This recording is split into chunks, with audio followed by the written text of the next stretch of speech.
You're listening to the Cyberwire Network, powered by N2K.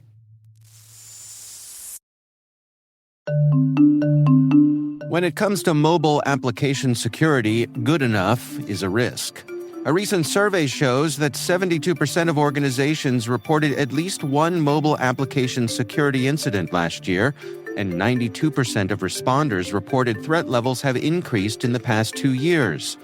GuardSquare delivers the highest level of security for your mobile apps without compromising performance, time to market, or user experience. Discover how GuardSquare provides industry-leading security for your Android and iOS apps at www.guardsquare.com.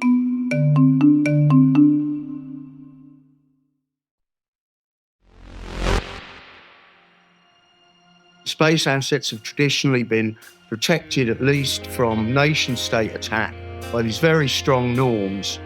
But in cyberspace, there just aren't the same norms. Historically, there's been no penalty for attacking in cyberspace, and frankly, that's a little worrying.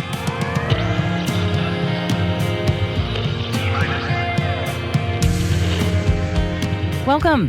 I'm Maria Varmazis, and you're listening to T-Minus Space Cyber Briefing. In this show, we examine the evolution of cybersecurity in the global and orbital infrastructure that powers, protects, and connects our lives.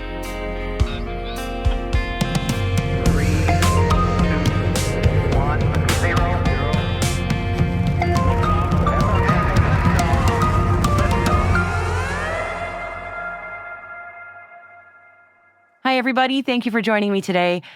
In our show today, we are featuring my recent interview with journalist Shaun Waterman. And he's been covering emerging technology and the space industry for decades. Space cybersecurity specifically has also been a part of his beat. You may have seen his byline in Satellite Today or in Newsweek. Shaun recently wrote an article about how the newest space race is cyber, in which he covers recent work in the industry to bring incident detection and response onto satellites themselves, rather than focusing solely on the ground systems. And well, as you might imagine, that really piqued my interest. We have a link in the show notes for you so you can read that article, but even if you haven't read it yet, I know you'll get a lot out of our conversation about the current state of space cyber. Let's start off with Shaun telling us a little bit about himself. So I am a reporter, freelance journalist. I write about cybersecurity and other emerging technological threats, and I write about the space industry. And I used to write more about federal IT. My background is I came to Washington with the BBC originally for 6 months in 1999, but I liked it so much here that when they wanted me to go back to London, I quit. So I never looked back. The rest is history, as they say. That's wonderful, Shaun. Well, thank you so much for joining me today. I reached out because you wrote this fantastic article with the headline, "The Newest Space Race is Cyber." Would you mind walking me through a little bit about how you put this article together and what your pitch was for creating this? Actually, in some ways, this was a follow-up to a story that I wrote last year after the CyberSat conference in Reston in November. There was a presentation by the DHS Science and Technology Division and the Aerospace Corporation about a couple of things that they were doing, open source projects basically, designed for on-orbit cyber detection and response. Space companies, think about cybersecurity or operationalize it. Anyway, it tends to be on the ground, protect their ground assets. They protect their assets in the cloud. They encrypt their links. Hopefully they do. Hopefully. Yeah. But it can't take that for granted. But no one really knows how to protect the satellite itself, the software that's on there. So, and I have been writing about this for about 5 years. I first wrote about it in 2020, actually, which was the first Hackersat contest at DEF CON. So there's a history there of, what Hackersat was doing, and they were building up to it. Eventually in, I think it was 2024, there was actually a CTF, capture the flag contest between these teams of hackers on a satellite actually in orbit, called Moonlighter. Yeah. There was an aerospace corporation and Air Force Research Lab project. So there's been, on the offensive side, there's been quite a lot of work to demonstrate the dangers of this that hacking presents. But on the defensive side, by contrast, there really didn't seem to have been much work done. I wrote a couple of articles, one for Via Satellite magazine and one for Air and Space Forces magazine, about these efforts last year. And so the story in OT Today for Information Security Media Group was really a sort of continuation of that, an update of it. What had happened since, because they were going to try and open source some of these projects so that people could toy around with them. And because, it's a very difficult thing when the Hackersat people were looking to try and find a satellite that people would let them hack in orbit. They, in the end, they had to launch their own, right? Because everyone was like, "Nah, I don't think we're going to do that." So, No. A multi-million-dollar asset on orbit? Exactly. Exactly. A bit of a hard sell, yeah. So part of the problem is, people need to have confidence, have a trust and familiarity with the tools, right? That was what DHS Science and Technology Division and the Aerospace Corporation were trying to do. And then there were also a couple of other different initiatives, which I touched on in the ISMG story. Deloitte is actually, they have a small constellation now in orbit. There are 3 satellites altogether that have this on-orbit intrusion detection system, and they've been testing it out. They and their partners have been trying a series of increasingly complex attacks on the satellite. None of them succeeded so far, so that's a good thing. The guy Ryan over at Deloitte did say to me, the one we're going to really learn from is the one that succeeds, right? Yes, They indeed. have their Silent Shield, which is their cyber product. Their on-orbit intrusion detection and response. Well, on the first satellite, it was behind a one-way diode, right? So that meant it could receive information from the satellite payload, but it couldn't actually, transmit to it, couldn't actually do anything. And that, again, is for the confidence issue. But with the second 2 satellites, they wanted to demonstrate on-orbit updatability, right? Because they were not just trying to sell new satellites, they're trying to sell this tool to people who have satellites in orbit, and you can update them over the air, if they're software defined, if they're software capable of being updated, which, all the satellites in these new LEO mega constellations are, then, you could upload Silent Shield to your satellite and it will be protected, not just on the ground, but actually, in orbit itself. And then the final initiative was an initiative, it's a Space Force contract, actually, with a couple of startups to build a tool that will look not in the software, but in the behavior of the satellite itself.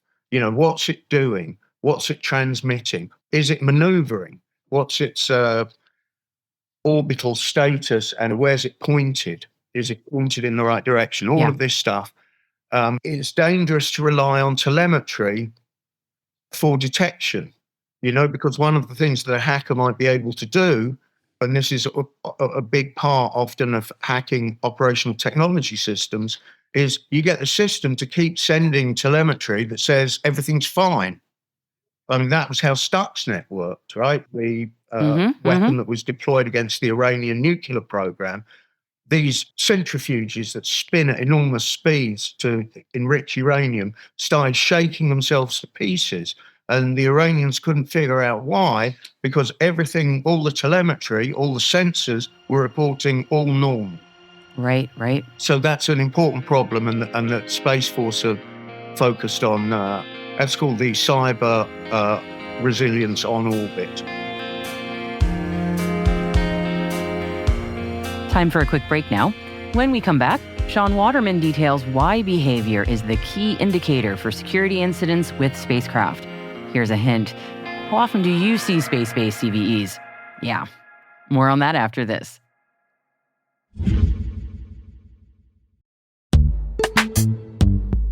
Most environments trust far more than they should, and attackers know it.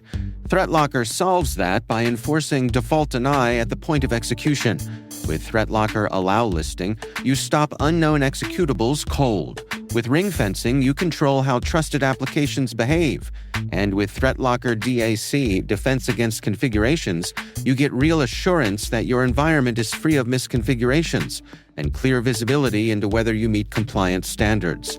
ThreatLocker is the simplest way to enforce zero-trust principles without the operational pain. It's powerful protection that gives CISOs real visibility, real control, and real peace of mind. ThreatLocker makes zero-trust attainable, even for small security teams. See why thousands of organizations choose ThreatLocker to minimize alert fatigue, stop ransomware at the source, and regain control over their environments. Schedule your demo at threatlocker.com/N2K today.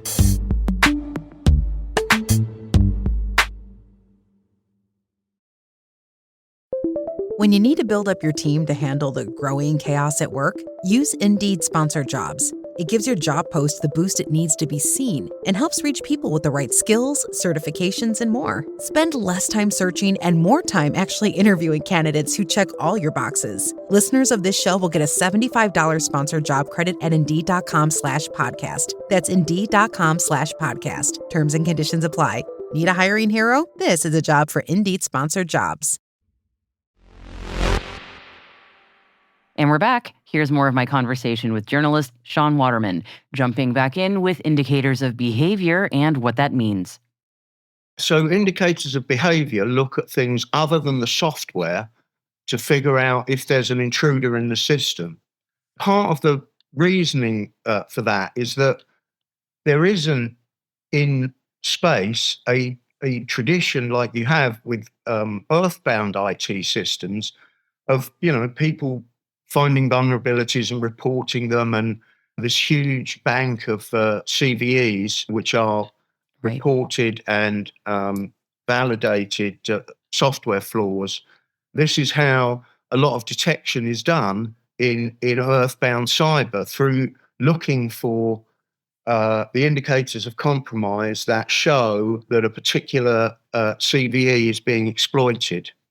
Now, in space, because you don't have this huge database of previously discovered vulnerabilities, it might be much harder to detect a cyber attack just through looking at the software itself, especially because so much of the kit is, it's sort of non-standard.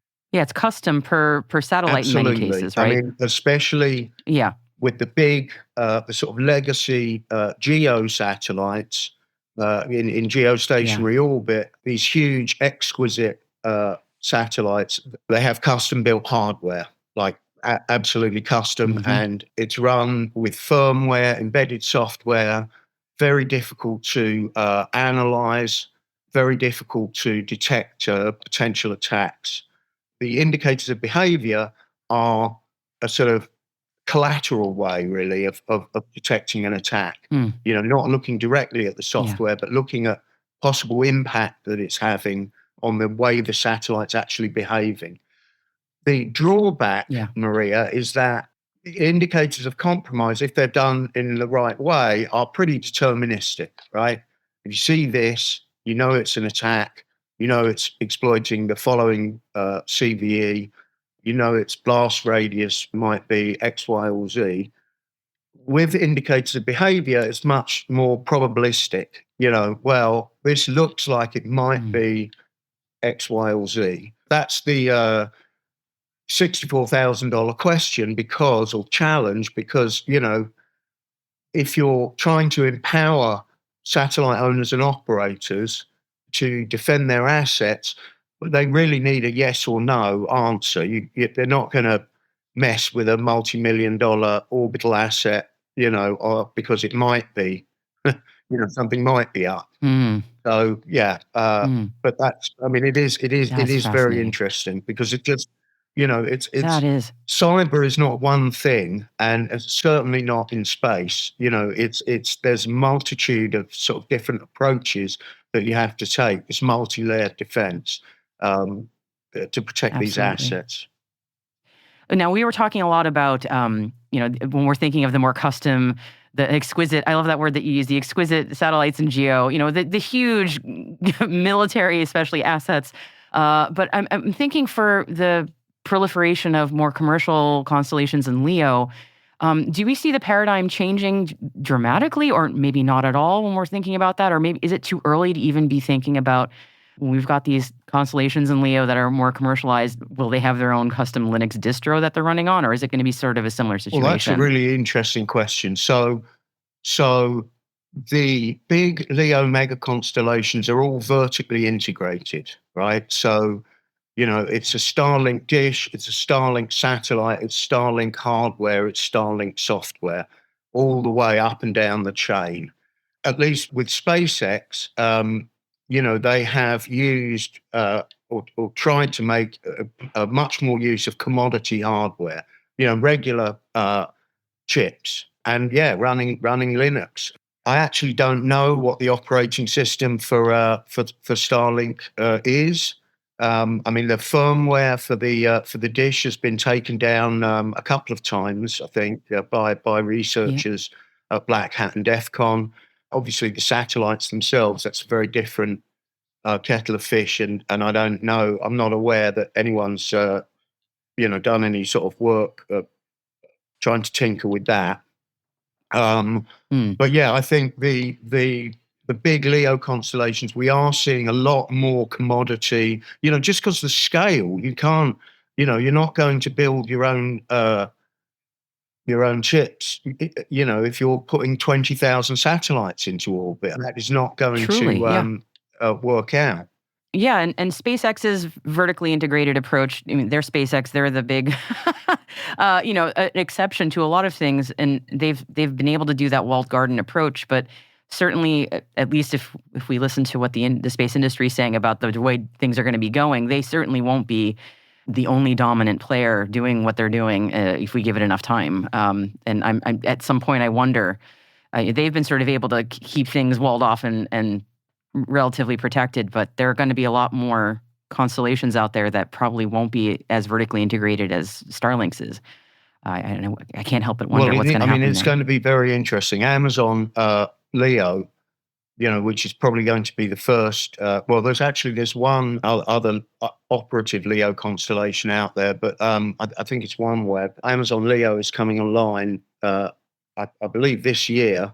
It's scheduled to come online, and and to have a global coverage next year. So, and they are apparently, it seems, taking a less walled garden approach. Although, it's all within the Amazon ecosystem, but I think the objective from Amazon is that those AWS customers find it much easier to integrate the Leo connectivity. Yeah, yeah, You're right, though, it is. And there's going to be, there's also all of the Earth observation constellations, and, there's so much activity up there in orbit now.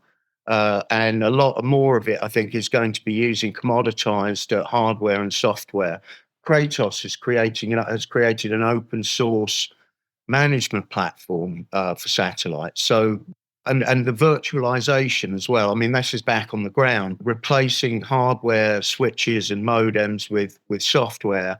Again, that arguably does open up the attack surface. So, well, the convergence of cyber and space, I think, is unfortunately is going to create a lot of risks for space.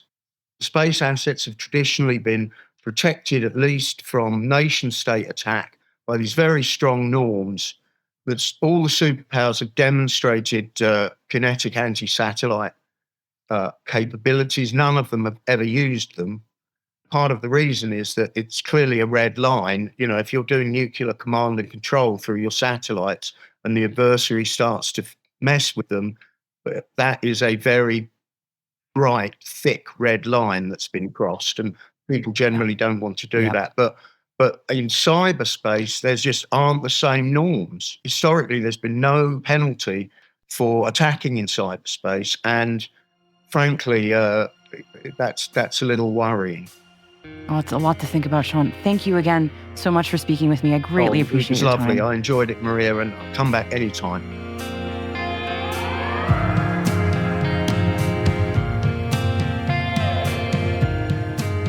And that is T-Minus Space Cyber Briefing, brought to you by N2K Cyberwire. If you like what you heard today, you will also enjoy our newsletter, Signals and Space. You'll get research and notes pulled together by our producer, Ethan Cook, and me, along with this week's top space cyber news stories. Subscribe by visiting thecyberwire.com/newsletters. We'd love to know what you think of our podcast. Your feedback ensures we deliver the insights that keep you a step ahead in the rapidly changing cybersecurity landscape. If you like our show, please share a rating and review in your podcast app. You can also fill out the survey in the show notes or just send us an email. space@n2k.com is how you can get in touch. We are proud that N2K Cyberwire is part of the daily routine of the most influential leaders and operators in the public and private sector, from the Fortune 500 to many of the world's preeminent intelligence and law enforcement agencies. N2K helps cybersecurity professionals grow, learn, and stay informed. As the nexus for discovery and connection, we bring you the people, the technology, and the ideas shaping the future of secure innovation. Learn how at n2k.com. Thank you for listening to T-Minus. I am your host, Maria Varmazis. The show is produced by Ethan Cook and Liz Stokes. We are mixed by Elliot Peltzman and Trey Hester, with original music by Elliot Peltzman. Our executive producer is Jennifer Iben, with content strategy by Mayan Plout. Peter Kilpie is our publisher. Thanks again for joining us. See you next week.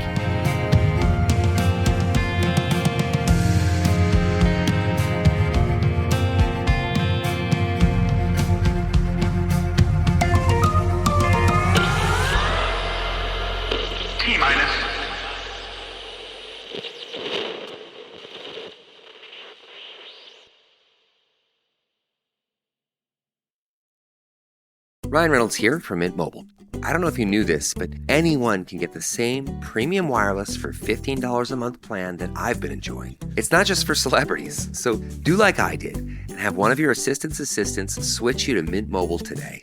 I'm told it's super easy to do at mintmobile.com/switch. Upfront payment of $45 for 3-month plan, equivalent to $15 per month required. Intro rate first 3 months only, then full price plan options available. Taxes and fees extra. See full terms at mintmobile.com.